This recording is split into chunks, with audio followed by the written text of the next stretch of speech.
என்னன்னா இதை ஃபெமினிசம் சொல்லிட்டு இருக்காங்களே இப்போ அது எந்த விதத்துல தப்பா காட்டுறாங்கங்கறத சூப்பரா டைரக்டர் காட்டியிருக்காருங்க.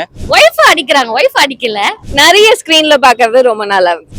ஃபைனலி அண்டர்ஸ்டாண்டிங் இருந்தா லைஃப் நல்லா போகும். ஃபர்ஸ்ட் ஹாஃப்ல நம்ம ரியோ ஹீரோனா, செகண்ட் ஹாஃப்ல நம்ம விக்கி தான் ஹீரோ.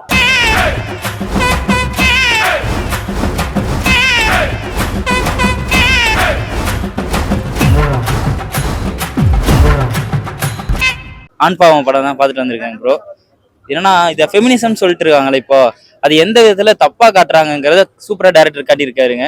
எந்தெந்த இடத்துல எல்லா இடத்துலயுமே எமோஷன்ஸ் ஆகட்டும் காமெடி ஆகட்டும் கரெக்டாக ஒர்க் அவுட் பண்ணிருக்காரு. ரியோன் இந்த படத்துல பர்ஃபார்மன்ஸ் சூப்பரா பண்ணியிருக்காரு. விக்னேஷ்காந்த் தான் மெயினா கதையை கொண்டு போறாரு. நல்லா இருக்கு படம். ஆக்சுவலா எல்லாருமே பார்க்கணும். ஃபெமினிசங்கிற ஒரு விஷயத்தை எல்லாருமே தப்பா புரிஞ்சிருக்காங்க. அதை டைரக்டர் கரெக்டா கன்வே பண்ணியிருக்காரு. எல்லாரும் இந்த படத்தை வந்து மிஸ் பண்ணிடுறாங்க. கண்டிப்பா பாருங்க, தியேட்டர்ல பார்க்க வேண்டிய படம் இது. அந்த படம் நான் பார்த்தது இல்ல. இந்த படம் நல்லா இருக்கு. ஆக்சுவலா இது தீபாவளிக்கு வர வேண்டிய படம் தான். தீபாவளிக்கு வந்து டியூடு கூட வந்திருந்தேன்னா கண்டிப்பா இந்த படம் தான் ஜெயிச்சிருக்கும். அந்த அளவுக்கு கதை எல்லாமே நல்லா இருக்கு. டைரக்டர் சூப்பரா பண்ணியிருக்காரு. நல்லா இருக்கு படம்.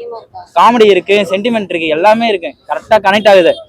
பசங்க எல்லாருமே பாருங்க கனெக்ட் ஆகுது. சாங்ஸ் எல்லாம் நல்லா தான் இருக்கு. சாங்ஸ் அதான் எப்படின்னா ஒரு கல்யாணத்துக்கு அப்புறம் ஒரு பையன் எவ்வளவு கஷ்டப்படுறான், இவங்க எந்த புரிஞ்சுக்காம இருக்காங்க, பொண்ணுங்க வந்து சில விதத்தையும் சண்டை போடுறாங்க, இதெல்லாம் இருக்குல்ல. ஈகோவை நீங்க கம்மி பண்ணிட்டீங்கனாவே ஈக்குவாலிட்டிங்கிறது நான் நார்மலா வந்துடும். நீங்க ஃபெமினிசம் ஒரு விஷயத்த தப்பா காட்டிட்டு இருக்கீங்க அப்படின்னு சொல்லி நல்லா பண்ணிருக்காரு டைரக்டர். ஆண் பாவம் போல தான் பார்த்தேன். நல்லா இருந்துச்சு படம். ஃபர்ஸ்ட் ஹாஃப் ஃபுல்லா காமெடி, செகண்ட் ஹாஃப் ஃபுல்லா எமோஷனல். அது ஹஸ்பண்ட் ஒய்ஃப் எப்படி இருக்கணும்ன்றதுதான். எப்படி இப்ப தலைவன் தலைவில யாரும் சண்டைக்குள்ள நடுவுல வரக்கூடாது, பேரண்ட்ஸ் வரக்கூடாதுன்றாங்களோ அதே மாதிரிதான் இந்த படத்துல என்ன எல்லாமே 50-50 இருக்கணும், ஹஸ்பண்ட் ஒய்ஃப் எல்லாமே இதா இருக்கணும் அப்படி சொல்லிட்டு இது பண்றாங்க. டிவோர்ஸ் எல்லாத்துக்கும் சொல்யூஷன் கிடையாது. சரக்கு பத்தி எதுவும் சொல்ல, அதாவது அவங்க வந்து என்ன சொல்றாங்க, கொஞ்சம் அடிச்சா தப்பு இல்ல, நிறைய அடிச்சா தப்புன்ற மாதிரி அந்த மாதிரி தான் சொல்லுவாங்க. ஒய்ஃப் அடிக்கிறாங்க, ஒய்ஃப் அடிக்கல. ஆண் பாவம் பார்த்தேன், ரொம்ப நல்லா இருந்துச்சு. ரியோ ஆக்டிங், மாலு ஆக்டிங் ரொம்பவே நல்லா இருந்துச்சு. அண்ட் ஜோக் அப்புறமா அவங்க ரெண்டு பேரும் சேர்ந்து பாக்குறது, நிறைய ஸ்கிரீன்ல பாக்குறது ரொம்ப நல்லா இருந்துச்சு. என்ன சொல்ல வராங்க? ஆண் பாவம்ல உண்மையில ஆண்கள் பாவம்னு சொல்றாங்களா, ஆண்களால பெண்கள் பாவம் சொல்றாங்களா? ஆக்சுவலி ரெண்டு பேருக்குள்ள இருக்கிற பாண்டிங், எமோஷன், ஈகோ, புதுசா கல்யாணம் ரெண்டு பேர் என்ன பண்ணுவாங்க அப்படின்றது காமிச்சிருக்காங்க. அதுல ஆண்கள் நிறைய பாவம், அவங்க அண்டர்ஸ்டாண்ட் பண்ணிக்கோங்க அப்படின்னு கன்வே பண்ணிருக்காங்க. ஆண் பாவம் உண்மையில ஆண்கள் பாவம்ன்ற சொல்றாங்களா? ஆமா, பாவம் தான். இல்ல ரெண்டு ஈகோ கிளாஷஸ்னால சண்டை வருது, டிவோர்ஸ்க்காக போறாங்க. ஆல்ரெடி இந்த மாதிரி கதைகள் நிறைய வந்திருக்குல. ஆனா இது காமெடியா நல்லா இருந்துச்சு. ஃபைனலி அண்டர்ஸ்டாண்டிங் இருந்தா லைஃப் நல்லா போகும்.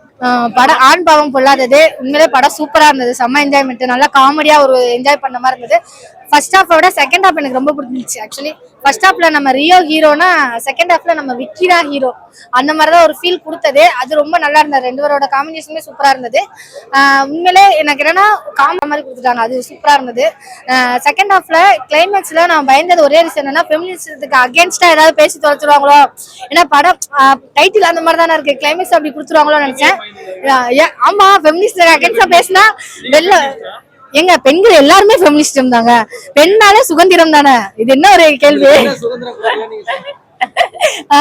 சரி ஓகேங்களா, வெளில வந்து கொடி கிடி பிடிச்சிட்டாங்கன்னா என்ன பண்ணுங்க?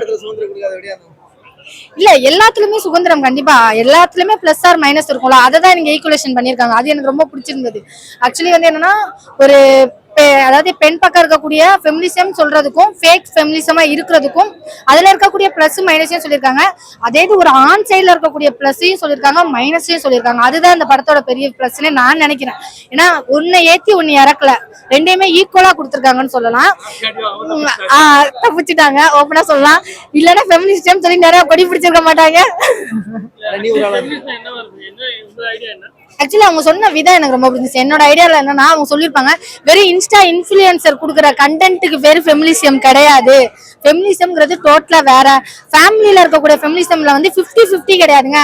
நான் ஒரு இடத்துல 70 இருந்தா நீ 30 நீ 70 இருந்தா நான் 30 இருக்கேன் அப்படின்னு இருக்கும்போது மட்டும்தான் ஃபேமிலியா இருக்க முடியுமே தவிர, வெறும் ஃபெமினிசமா நான் தனியா இருக்கிறது 70-30 தான். அதாவது எப்படின்னா இதுலயே தெரியுது feminism. டோட்டலா எப்படின்னு பாத்தீங்கன்னா படத்துல உண்மையிலே சூப்பரான அப்படிலாம் கிடையாது. கிளைமேக்ஸோட கொடுத்த விதம் ரொம்ப நல்லா இருந்தது. உண்மையை சொல்லணும்னா அந்த ஃபீல்காகவே இந்த படம் பார்க்கலாம். பசங்க என்ஜாய் பண்ணுவாங்க. உண்மையை சொல்லலாம், அவங்க மாதிரி பசங்க எல்லாம் போனீங்கன்னா செம்மையா என்ஜாய் பண்ணலாம். அப்படி சொல்றீங்க பசங்க enjoy பண்ணுவாங்க. பசங்களுக்கு ஆண் பாவம் பொல்லாதது. உண்மையில ஆண் பாவம் பொல்லாதமா ஆல்ரெடி அது படம் பார்க்கும் போது தானே தெரியும் உள்ள இருக்கிற கண்டென்ட் என்னன்னு. உண்மையிலேயே எல்லாருக்குமே ரொம்ப பிடிக்கும் அது. தலைவன் தலைவி இந்த மாதிரி படங்கள் வந்து அந்த மாதிரி தான் கதை இருக்கு இந்த மாதிரி சொல்றாங்க. இல்ல அதை பத்தி யாரும் அடிக்கலாம்னு அது மாதிரிலாம் அப்படிலாம் இல்ல. நான் உள்ள பார்த்தாதான் என்ன கண்டென்ட்னு தெரியும். கண்டிப்பா எல்லாருக்குமே பிடிக்க படம் தான். எந்த ஆடியன்ஸுக்கு ரொம்ப கனெக்டபிளா இருக்கும்? போத் மென் அண்ட் விமன் எல்லாருக்குமே பிடிச்சிருக்கும். கண்டிப்பா பிடிக்கும் எல்லாருக்குமே. உண்மையில ஆண்கள் பாவம்ன்றது மாதிரி காமிச்சிருக்காங்களா இல்ல ஆண்களால பெண்கள் பாவம்ன்றாங்களா? என்ன சொல்றாங்க? அது உள்ள பார்த்தாதானே தெரியும். பத்தி பேசிருக்காங்க. என்ன பேசிருக்காங்க? ஃபெமினிசம் பத்தி என்ன சொல்றது, ஒரு கரெக்டான என்ன ஃபெமினிசம்னா என்னன்னு பேசியிருக்காங்க, அதுதான் மேட்ரு. இல்ல ஆக்சுவலான ஃபெமினிசம் என்னன்னு பேசியிருக்காங்க. அதுல நிறைய பேர் சொல்றாங்க டியூடு படம் வரதுக்கு பதிலா தீபாவளிக்கு இந்த படம் வந்திருக்கலாம் அப்படின்னு சொல்றாங்க. அதெல்லாம் இல்லைண்ணா. எந்த படம் வந்தாலும் நல்லா இருக்கும். நல்ல படம் தான் எல்லாமே. We support every film. நல்லா இருந்துச்சு, எமோஷனலாக நல்லா கனெக்ட் ஆச்சு. என்ன சொல்ல வரேன்னா லைக் இது இப்போ லாஸ்லாம் இருக்குல்ல, இப்போ தான் ரீசெண்டாக மாற்றினாங்க. உமன்ஸோட அந்த ஃபெமினிசம் எல்லாமே நான் பேசியிருந்தாங்க. ஸோ அது நல்லா இருந்துச்சு. ஆக்சுவலாக நிறைய கனெக்ட் ஆகுது. ஸோ இப்பெல்லாம் கேட்காதீங்க. அது இல்லை, ரெண்டு பக்கமும் பயஸ் இல்லாமல் ரெண்டு பக்கமும் கரெக்டாக அதை பேசியிருக்காங்க. இங்கே என்ன தேவையோ அது சொல்லியிருக்காங்க, இங்கே என்ன தேவையோ அது சொல்லியிருக்காங்க. அவ்வளோதான். அப்படி அது அது கொஞ்சம் ரூரலாக இருக்கும். இது வந்துட்டு கொஞ்சம் இந்த மாடர்னைஸாக இருந்தால் அப்படி வர மாதிரி தான். ஆல்மோஸ்ட் சேம் பேசிக் தான், சேம் தான். பட் ஆனால் கண்டென்ட் பார்த்தீங்கன்னா ஒரே மாதிரி தான் இருக்கும். இது மட்டும் வேற. இப்ப இதுலயே பாத்தீங்கன்னா ஆணாதிக்கம் தெளிவா தெரியுதா? ஒரு விஷயம் சொன்னோன்னே ஆணால அப்படிதான் அப்படிங்கிற ஒரு போர்ட்ரேட் வருதுல, இந்த போர்ட்ரேட்டை உடைச்சிருக்காங்கன்னு சொல்லலாம். வேணா அப்படி வச்சுக்கலாமா? ஓகேவா? ஆண்கள் மட்டும் சரக்கு அடிக்கிறதா இல்ல கிடையாது. ஆனா நீங்க சொல்லும் போது என்ன சொன்னீங்க அதுதான் டிஃபரன்சியேஷன். இப்ப வந்து அதுதான் உண்மை. ஓப்பனா சொல்லணும்னா எனக்கு என்னன்னா செகண்ட் ஹாஃபோட விதங்கள் ரொம்ப நல்லா இருந்தது. கொடுத்த டைரக்டர் உண்மையிலே பாராட்டணும். மியூசிக் சூப்பரா இருந்தது. உண்மையிலே மியூசிக் வேற லெவல். அது விக்கியோட இதுல ஃபைனலா என்ன சொல்ல வராங்கன்னா, ஃபெமினிசம்ங்கிற ஒரு விஷயத்த நீங்க வந்து ஃபேக்கா ஒருத்தவங்க கொடுக்குற ஃபெமினிசத்தை அதுதான் ஃபெமினிசம் நினைச்சு உங்க வாழ்க்கையில இம்ப்ளிமெண்ட் பண்ணி டிவோர்ஸ் வாங்காதீங்கப்பா, சரியா? ஃபெமினிசம்ங்கிறது டோட்டலா வேற. அதே நேரத்துல ஒரு ஆண்களும் ஃபெமினிசம்னா என்னன்னு நீங்க புரிஞ்சுக்கணும், அதுக்கேற்ற மாதிரி நடந்துக்கணுங்கிறதையும் ரொம்ப தெளிவா சொல்லியிருக்காங்க. ரெண்டு சைட்ல இருக்கக்கூடிய பிளஸ் ஆர் மைனஸ் ரெண்டையுமே சேர்த்து சொல்லியிருக்காங்க. ஆண்களும் பாவம் பெண்களும் பாவம் தான் அப்படிங்கிற மாதிரி இருந்தது. இல்ல அந்த அளவுக்கு இல்ல, ஆனா ஓரளவுக்கு இருக்கு அப்படி சொல்லலாம். அது மேட்ச் பண்ண மாதிரி தான் இருக்கும். அது ஆக்சுவலி வந்து அது வில்லேஜ் சைட்ல அந்த 90s-ஓட கண்டென்ட் மாதிரி இருக்கும். இது வந்து பாத்தீங்கன்னா 2K-ஓட கண்டென்ட் மாதிரி இருக்கும். 2K-ல எப்படி இருந்தா கல்யாணம் பண்ணா எப்படி இருக்கும் அப்படிலாம் இல்ல, ரெண்டுமே 2K தான். 2K-ல இருக்கிறவங்க லைஃப் எப்படி எல்லாம் இருக்கும் அப்படிங்கறதையும், டிவோர்ஸோட வேல்யூ என்னங்கிறதையும் ரொம்ப தெளிவா சொல்லியிருப்பாங்க. அதோட வலி என்னங்கிறதையும் தெளிவா சொல்லியிருப்பாங்க. தனிமையா இருக்கிறதுக்கு பேரு சுதந்திரம் கிடையாது அப்படிங்கறதையும் விளக்கி இருப்பாங்க. சுதந்திரம்ங்கிறது வேற, தனிமைதான் சுதந்திரம் பெண்கள் நிறைய பேர் நினைச்சிட்டு இருக்காங்க. அது கிடையாதுங்கிறதையும் தெளிவுபடுத்தி இருப்பாங்க. அதுதான் பெரிய விஷயம். நல்லது. ஒரு சில விஷயங்களை நம்ம விட்டு கொடுக்கறது, பெண்ணா இருந்தாலும் சரி ஆணா இருந்தாலும் சரி, அந்த இடத்துல விட்டு கொடுக்கறது ரொம்ப நல்லதுன்னு சொல்லியிருப்பாங்க.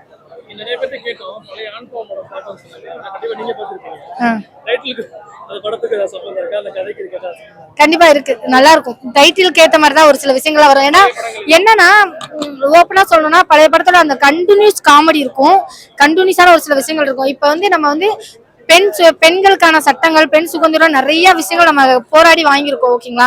ஆனா ஆண் சைட்ல இருக்கக்கூடிய ஒரு சில விஷயங்கள்லாம் இருக்கும்ல. இப்ப வந்து உதாரணத்துக்கு அவங்க சொன்ன மாதிரியே ஒரே ஒரு கொஸ்டின் தான், பெண் வேலைக்கு போகணுமா போக கூடாதாங்கிறது எங்களோட சாய்ஸ். ஆனா ஒரு ஆண் வேலைக்கு போகலாமாங்கிறது அவனோட சாய்ஸ் இல்ல, அது கடமையா மாறுது. இது வந்து ஃபேஷனா மாறுதுல, ரெண்டுக்கும் டிஃபரன்சியேஷன் இருக்குல்ல, அதை தான் தெளிவுபடுத்திருக்காங்க. இதுக்கு மேல சொல்லணும்னு அவசியம் இல்லைன்னு நினைக்கிறேன்.